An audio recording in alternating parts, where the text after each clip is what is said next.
తెలంగాణ రాష్ట్రానికి మేము ప్రాసెస్లో పెడుతున్నామని చెప్పినాక 6 గంటల లోపటనే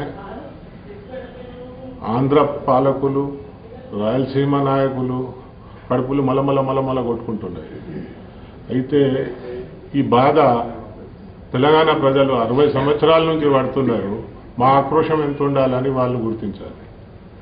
ఇంత బాధపడ్డా, ఇన్ని గొడవలైనా, ఇంత అన్యాయం జరిగినా, నీళ్ళగాడ కానివ్వండి, బొగ్గుగాడ కానివ్వండి, కొలువుల గాడ కానివ్వండి, ఎక్కడైనా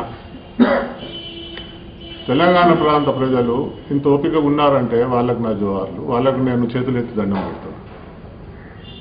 అయితే ఈరోజు మీరు చేస్తున్న నాటకాలకు ఒకవేళ ఇప్పటిదాకా జరగని పరిణామాలు ఇట్లా తెలంగాణలో జరిగితే దానికి బాధ్యత కూడా సమైక్య ఆంధ్రవాదులు, రాయలసీమ నాయకులు, రోషయ్య గారు వాళ్ళకే చెల్లుతుంది.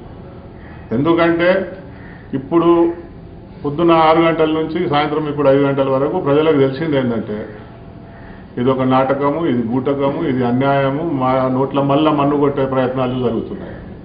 అయితే నేను ఒక విజ్ఞప్తి చేస్తున్నాను, ప్రభుత్వం ఉంటుందా పడిపోతుందా దాంతో మాకు ఎలాంటి సంబంధం లేదు తెలంగాణ కోరుకునే వ్యక్తులకు.